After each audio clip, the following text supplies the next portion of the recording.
안녕하세요. 이번 시간에는 2022년 대한간학회에서 발표한 자가면역 간염 진단 가이드라인의 핵심 내용을 함께 살펴보겠습니다. 최신 가이드라인 요약과 더불어 실제 임상 현장에서의 적용을 위한 구체적인 청사진을 학술적인 관점에서 정리해드리고자 합니다. 자가면역 간염의 정확한 진단과 치료 전략 수립을 위해 꼭 알아야 할 필수 지식들을 지금부터 확인해 보시죠. 자가면역 간염은 특징적인 단일 진단 표지자가 없기에 다른 간질환 원인들을 하나씩 소거해 나가는 배제 진단이 핵심적인 진단 원칙입니다.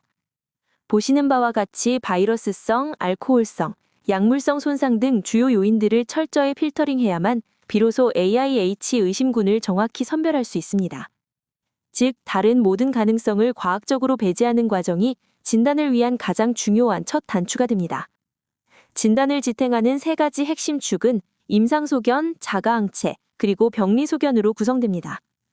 간효소와 IgG의 상승, 특이항체의 존재, 그리고 조직검사상의 이상소견을 종합적으로 평가하며 이는 전 세계 전문가들의 합의를 통해 정립된 기준입니다.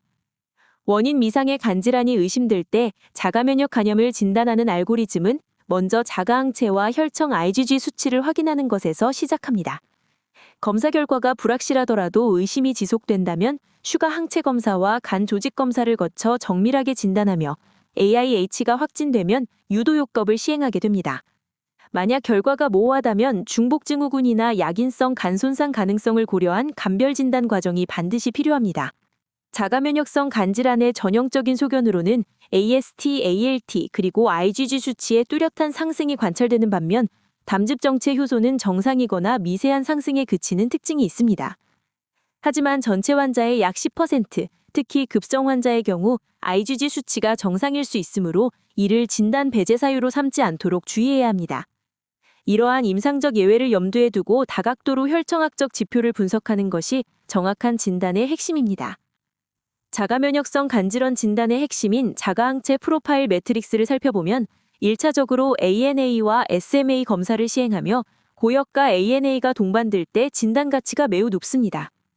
만약 1차 검사가 음성일 경우에는 AIH2의 표지자인 안티-LKM1이나 질병 특이도가 높은 안티-SLA 등을 포함한 2차 검사 체계로 정밀하게 분석하게 됩니다. 특히 피안카는 ANA와 SMA가 음성인 환자에게 유일한 표지자가 될 수 있으니 이러한 단계별 진단 체계를 잘 이해해 두시기 바랍니다. 여러분, 자가면역성 간질환의 사각지대라 불리는 자가항체 음성 AIH는 전체 환자의 최대 34%를 차지할 만큼 임상적으로 매우 중요한 비중을 보입니다. 항체 검사가 음성이라 원인불명 간염으로 오해받기 쉽지만 진단 점수와 간 조직 검사를 바탕으로 한 강력한 임상적 의심이 진단의 첫 걸음입니다. 이후 스테로이드 치료에 대한 반응을 확인하며 최종 진단을 확립하게 되는데 이 과정은 환자에게 적기에 올바른 치료를 제공하기 위해 필수적입니다. 자가면역 간염 진단의 세 번째 핵심은 간조직 병리 소견으로 이는 다른 질환과의 간별 및 중복증후군 확인을 위해 반드시 거쳐야 하는 필수적인 과정입니다. 슬라이드 속 이미지처럼 경계면 간염, 형질세포 침윤, 그리고 간세포 로제트와 같은 특징적인 소견들이 진단의 결정적인 근거가 됩니다. 비록 급성기에는 전형적인 점수체계 적용이 어려울 수 있으나 간소엽의 염증 상태를 종합적으로 분석하여 AIH 가능성을 시사할 수 있다는 점을 유의해야 합니다. 자가면역성 간염 진단의 객관적인 진단을 위해 민감도가 높은 1999년 개정 체계와 특이도가 뛰어난 2008년 간소화 체계를 상황에 따라 상호 보완적으로 사용합니다. 비전형적인 사례나 소아 환자는 정밀한 1999년 개정 체계를, 일반 성인 환자는 이과적인 2008년 간소화 체계를 악용하는 것이 효율적입니다.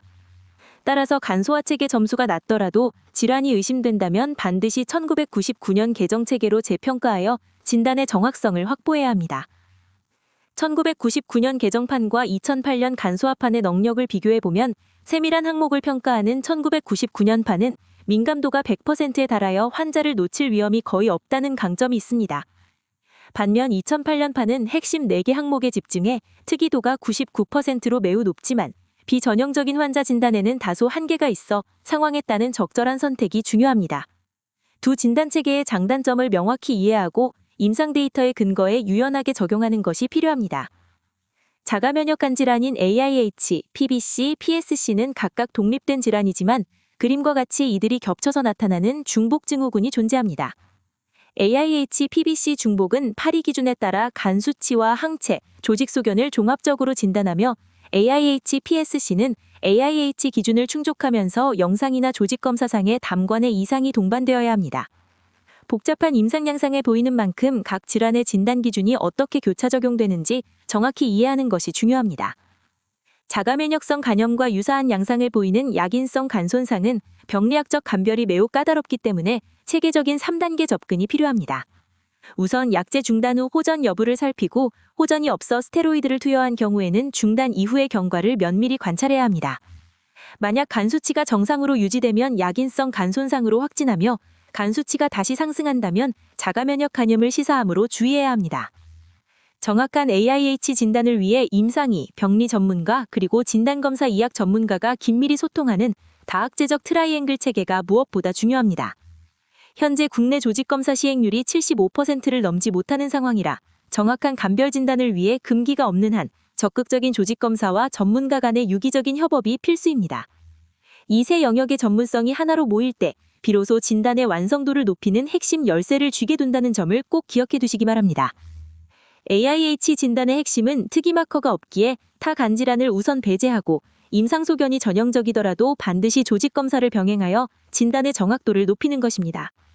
특히 정상 유지주나 자가항체 음성인 예외 사례에 유의해야 하며 2008년 간소화 체계에서 점수가 낮을 경우 민감도가 높은 1999년 개정 체계로 반드시 재평가해야 합니다. 이처럼 배제 진단부터 보완적 점수 이용까지 체계적인 접근이 임상 현장에서 무엇보다 중요함을 꼭 기억해 두시기 바랍니다.